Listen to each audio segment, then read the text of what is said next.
Greetings, this is Eugene the Philosopher, the greatest living philosopher after the unfortunate passing of Quentin Robert D. Nameland, who has been the greatest living philosopher before me. In this rather short, I hope so, video, I plan to speak about what I call the amplification of risk.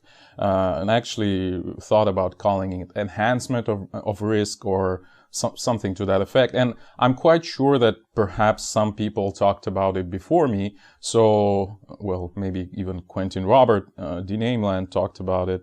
Not sure about that, though. But anyway, so in one of the previous videos, I've talked about, maybe it was Archimedes' lever of speculation or terrorist number one. Well, some of those videos, at least, I talked about what I call prevention by amputation, where the phenomenon, which I call that way, is when the government basically imposes a certain regulation to prevent people being hurt in the most general sense possible, in any way, basically. So what prevention by amputation means, what I understand by it, is when, well, let's take a metaphor. Let's say a kid is running a bike, or how do you call it? Driving a bike, I don't know, riding a bike probably. Well, the parents look at it and think, this kid might fall and get hurt. So how do we solve this problem? Well, we prevent the kid from riding a bike, and we just say, you're not riding a bike anymore, kid. And then they just lock it up, etc. Maybe even lock the kid up, who knows. So this is what the governments do frequently with many areas in many respects. So they say, well, okay, if we allow just free decision making, free market, etc., people may make mistakes or miscalculations, etc., and they might get hurt, again, in the most general sense. Like, let's say people invest somewhere, and this something where they invested in collapses and they lose their money. So let's just ban investment, let's say. It's a very typical pattern of thinking of a government official. I hope you can see that, and I hope you can think about many other examples of this behavior. So this is what I call prevention by amputation. So since you can get hurt potentially, we shall, let's say, how do you say it? We shall cut the possibility of you doing that thing in the first place. Even though the vast majority of people who do this thing do not get hurt, there's a small minority that do get hurt, so we'll ban the whole activity altogether, right? So this is what I'm talking about when I'm talking about prevention by amputation. And why do I call it that way is because, well, it's again an analogy as if a doctor would tell you, you know, your arm, it's perfectly fine right now, but you can get infection or you can cut yourself or get burned or something. So let's just cut your arm off. Then you would certainly not get infection into your arm, etc., etc. So it's this, actually, Frank Zappa talked about this phenomenon also, and he said that it's like treating dandruff by cutting your head off. This is basically the same phenomenon. All right, so, but there's a sort of an other side of this coin, or medal, or how do you say it in English, which I call amplification of risk. And in particular, the government itself, whenever it imposes any sort of regulations, any sort of governmental activity, actually, it tends to amplify this risk of getting hurt, essentially. So this is what I call the amplification of risk, and that's why I call it like the other side of the same coin. So even though it imposes all those regulations that supposedly make you safer, what it does effectively in the end is making you less safe. So it kind of amplifies the risk. Again, enhances the risk. Maybe amplifies not the best term here, but I don't know. I just kind of stuck with it, so I keep it. And as an example of that, I would give you another metaphor, which is the so-called fence paradox. And I would actually give you the picture, which perfectly illustrates it, in particular with finances, but I'm not sure if this picture is copyrighted or something, so I would advise you to look it up for yourself. Like, you can just Google fence paradox and go to the picture section, and you would immediately see it, like the very first picture, and there are many copies of it right there. So what it talks about, this fence paradox, is imagine we have like a canyon, so a very steep, like rock walls, and on top of it there's like a plateau where people kind of walk around, and they see that there's this steep fall, so they can kill themselves, so they kind of stay away from this fall, and they're kind of cautious, but occasionally somebody might fall. I mean, accidents happen, etc., etc. So the government says, well, this is dangerous, we should regulate this. And the government builds this fence around this steep fall. So people kind of rely on this fence ever since, because they think, well, the fence is safe, right? It makes us safer, so we can be more confident that than we otherwise would. So we can kind of lean on to this fence, all of us, all this mass of people. And what happens in the end is that the fence breaks and everyone falls down. So what it does effectively is it increases the casualties of produced, let's say, or caused by this danger, initial danger, like orders of magnitude up, right? So basically, if there was no fence, there would be much less casualties total, because people would be careful. They would know that there is no fence to rely on, etc., etc. But if the government builds this fence, then people kind of lean onto it, feeling overconfident, and blah blah blah. So hopefully you get the idea, and the same idea is applicable in all the everything that the government does, basically, right? So you can think about other examples. I mean, that was kind of a metaphor, but the real life, so to speak, examples might include the regulation of the finances, again, money market. There are plenty of other examples, but I'll just take this one because why not? So the money, let's say you have banks, right? A lot of private banks. So we have a full-on 100% free market. So we have a lot of private banks. Each one of them does their own thing, like they let's say take money from the people, they invest this money into somewhere, they do some other stuff, they issue credits, maybe perhaps they produce their own money, etc., etc. And let's say one of the banks is much less careful than the other banks, so it goes bankrupt because it, let's say, emitted too much money, so it had too low reserves to service whatever the deposits they had, etc., so it goes bankrupt. So all the people who invested in this particular bank, who held their money there, they also get ripped off, essentially, right? So they lose. But all the other people who didn't invest in this bank but invested in some other banks, more careful ones, let's say, they don't lose anything, right? So it affects certainly a lot of people, maybe, but this lot of people is still a minority if you count all the people, right?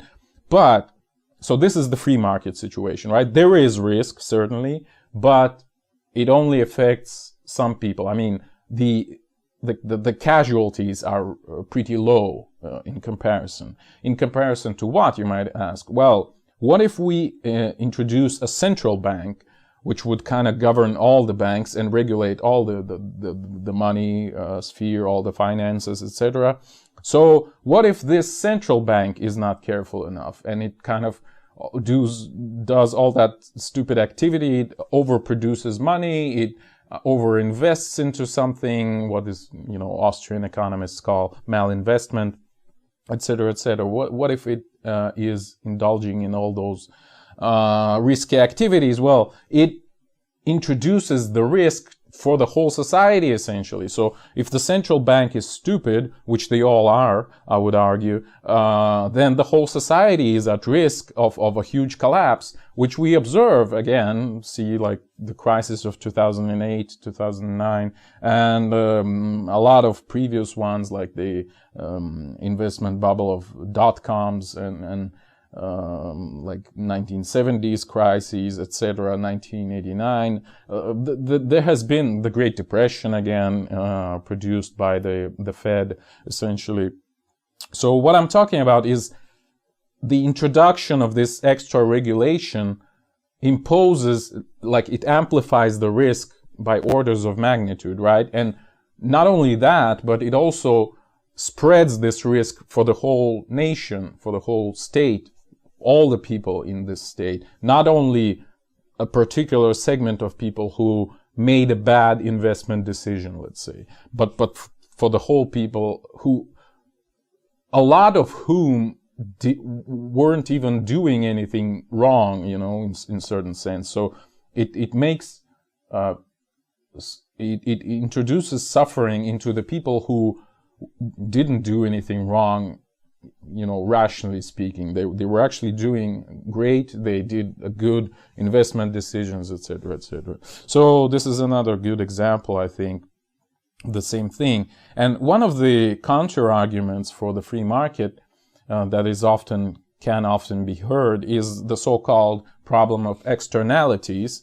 You might Google externality, and there's a pretty large article on Wikipedia, for example. So what externality is essentially a profit or loss that a third party receives from a contract made between first two parties. So let's say, well, roughly speaking, again, a typical example is if I pay you, that's first party and second party, I pay you to build me a house, right?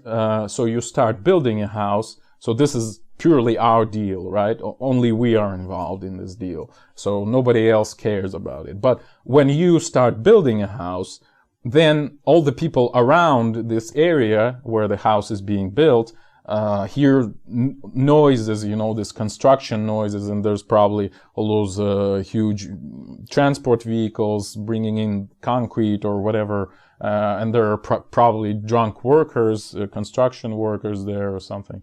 I mean, if you think about post-Soviet Union, they're almost always drunk. So anyway, which kind of brings havoc, wreathes havoc into this whole local community. But anyway, in Russia, by the way, there are also migrants, mostly from like Central Asia, places like Tajikistan or Kyrgyzstan, etc. But anyway, so this third party, these people around this construction site, didn't sign up for these detrimental effects, right? So this is an externality. What is called in economics. So they suffer losses because of this contract between those first two parties, which they didn't, this third party was not involved in and did not have a voice in, let's say, right? So the solution that, again, opponents of the free market propose is for the government to regulate this. But again, I would argue that when the government regulates anything, literally anything, it introduces much higher amount of externalities than is humanely possible in the free market. So when the government regulates, it affects, these regulations affect literally anyone, everyone. So any law that's being passed, any, like, I don't know, tax change that's being made, any price regulation that's being made, is affecting literally everyone in this particular society that this government is governing. So here is the same idea, like it's the amplification of consequences, right? So imagine like the government introduces, let's say, minimum wage.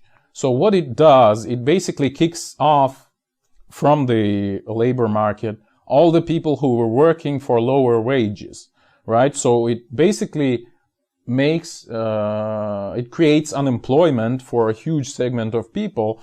So that's a clear externality. Like, they didn't sign up for losing their job, right? But some government official decided, well, why don't we make them lose their jobs? So let's introduce the minimum wage. So yeah. So then you have a crime rates rising because of that, because these people don't have money, but they have to survive somehow. So they probably go rob some people. They probably start doing drugs or something to deal with their situation. So this other person or a lot of persons actually, that's being robbed or killed or whatever because of all that is another externality. They didn't sign up for being killed or robbed, etc., right? So it basically just, it's this avalanche effect of the government regulation that's never being taken into account by the government official that made the decision to introduce this measure in the first place, right? So no risks has been assessed at the time of the making the decision. And well, again, the main idea I'm kind of promoting here is that the government regulation introduces much more externalities than free market can possibly make. So this is the idea, and it kind of globalizes it in a certain sense. So the externalities are no longer limited, free market externalities, to some localized areas. They're actually enforced, let's say, throughout the whole of the society, and it's really horrible. So this is what I call the amplification of risk. Whenever the government steps in, it makes life harder for everyone, basically. It increases the risks, it poorly assesses the consequences, etc., etc. So the solution, the treatment is much worse than the disease, so to speak, if you can even call it a disease. What's happening on the free market, well, under some angle, it really looks like a bad thing. I mean, if you have to suffer from these noises. But again, I believe that free market can come up with solutions. It's just that nobody allowed it to do it. You know, we jumped right into the regulation sphere. So we amplified those risks. We produced all these economic crises again, and as I've elucidated in many of my previous videos on politics and economics. All right. And then there's another aspect of this problem, which is that those government officials that make these decisions, they bear, and I mean ruin the lives of a lot of people. They bear no responsibility. No one is going to jail for it. No one is getting fined for it because, well, it's kind of assumed natural. Well, you lose your job because of some stupid law. Well, it's your problem, right? It's not a problem of the government. It's your own problem. Because, well, any person in the government might say, well, we have this law, we have to stick to it. Like, let's say this, in terms of implementation of laws. The person who is implementing the law, let's say a police officer or a judge or whoever, they might say, well, it's the law, I have to stick to it, I don't have any choice, right? So they're making you to lose your job or whatever, or to go to jail, but they say, well, it's what I have to do, it's the law. And the people who make the law, they still say, well, it's what is our country supposed to be doing, so we have to make this law, etc., possible. And if you have a parliament that's producing the law, any particular member of the parliament might say, well, it's the whole parliament's decision, it's not my personal decision, so why should I be responsible for it, right? So this bureaucratic system of the government basically helps you to evade responsibility. You're saying, well, not my deed, you know, I didn't do that, basically. And it's a very typical trait of any bureaucratic system, any, let's say, this centralized hierarchical bureaucracy, that nobody is responsible for anything. And people just get, just get into this meat grinder, so to speak, and are being utilized, so to speak, by this machine, this proverbial system, so it brings forth this aspect of dehumanization. Whereas on the free market, we act as individuals, so we are responsible for our decisions and their consequences. But in a bureaucratic government system, nobody is responsible for anything, right? So they're saying, oh, I'm just a cog, this proverbial cog in the machine, etc.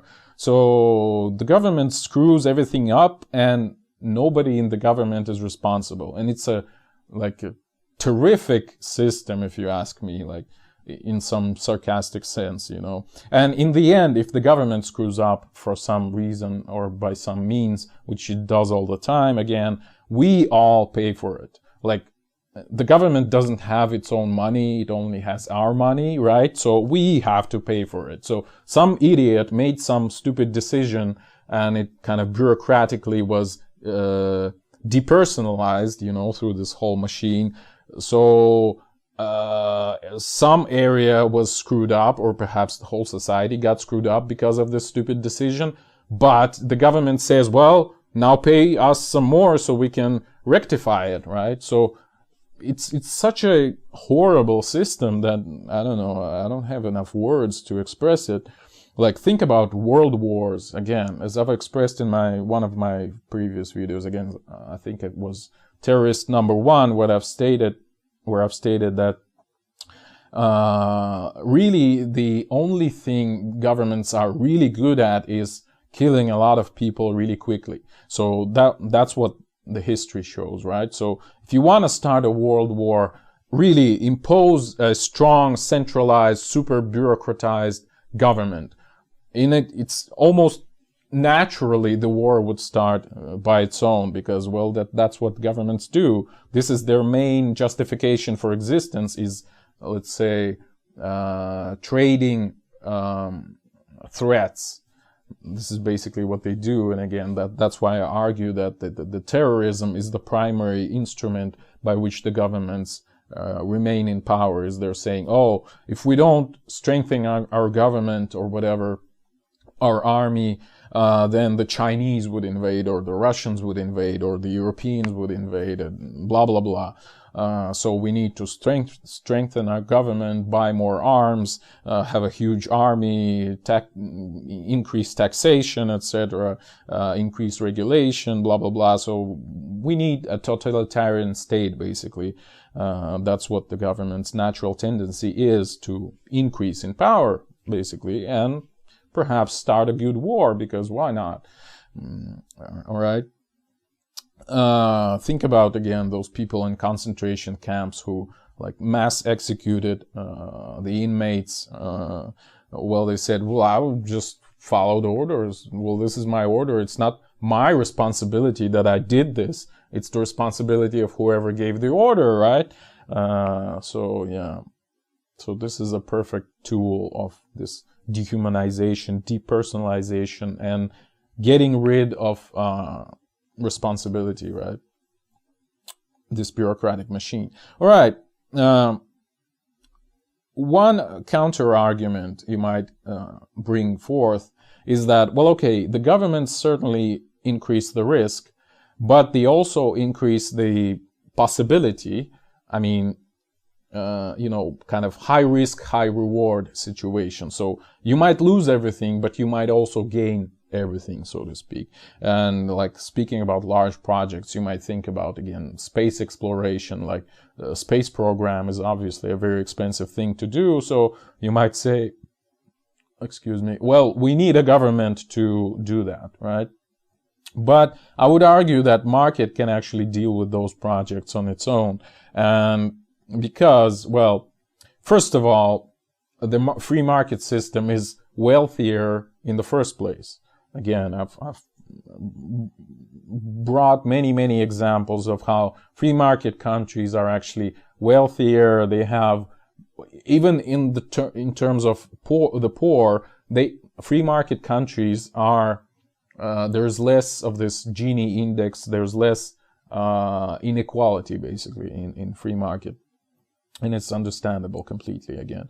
Then free market has tools to really plan those investments, right? Because, well, let's say an investor wouldn't put their money into something they think is poorly planned. This is a very basic idea. So we would have less of those failures. We would have less of the situations as, well, just to give you one example, this sparrow war against sparrows in China in like 1960 or 58 or something like that, where they said, well, the Communist Party said, well, you know, those sparrows, they're actually eating our harvest, so let's kill them all.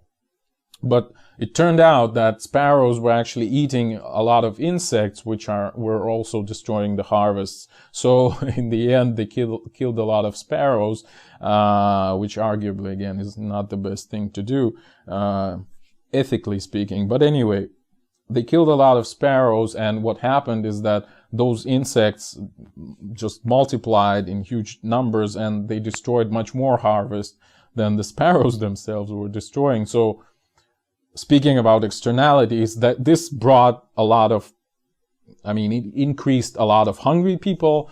I mean, the prices on rice, let's say, increased certainly to a large degree. So it increased hunger, it increased poverty,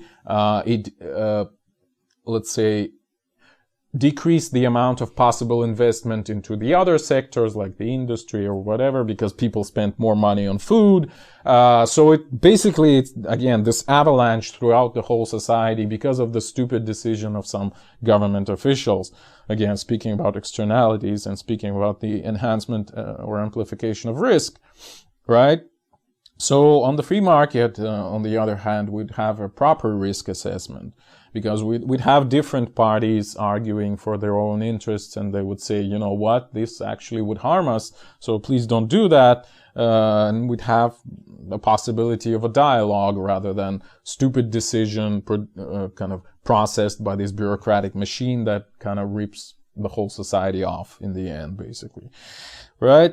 And then we have possibilities for fundraising through crowdfunding, for example, today. Like I genuinely believe that in this day and age, well, maybe not literally today when a lot of people don't work and we're at the onset of a huge economic crisis with regards to Corona, etc., which I talked about in my video, Coronavirus and Culture. There's going to be huge famines probably, etc., etc., and like the world economy would drop significantly in the coming year or 2 or 3 or 5, and I don't even know how it can recover. I mean, the whole banking sector would collapse.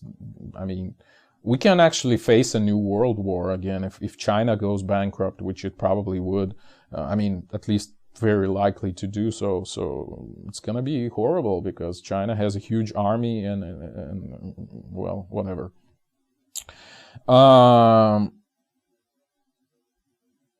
Yeah, so what I was talking about is that we have those new possibilities, at least theoretically. I mean, if we weren't facing this stupid shutdown, lockdown, this Greta Thunberg world where nobody works and basically we're all sliding on a, how do you say it, snowboard into this pile of snow of poverty as we currently do.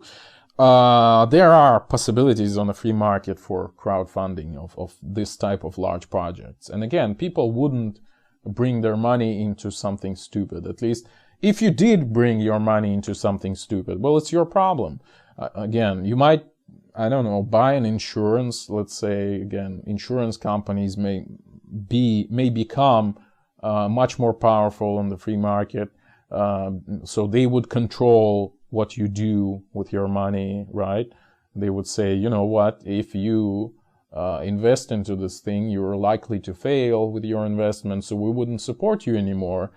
And you would think twice before doing that, right? Etc., etc. So there are certainly many possibilities. So I think this is a bad argument, so it's not a very strong one. And again, the governments do all kinds of stupid large projects where corruption prospers, where a lot of people, again, suffer from these large projects because of, again, all those externalities which were not taken into account during planning, etc. So my conclusion from this video would be is that again, this process of amplification of risk means that the governments tend to increase all the risks in society just by their own activity in the first place, rather than decrease those risks as they are supposed to.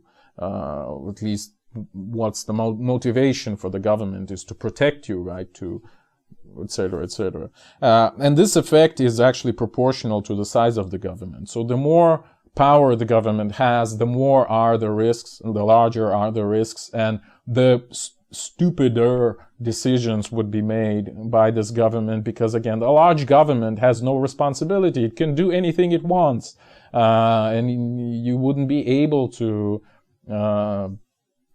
take anything from it. Rather, it, after making this mistake, would clean the stuff up, so to speak, at your expense. So you're gonna be screwed up by the actions of the government, and then you'll pay for it, you know.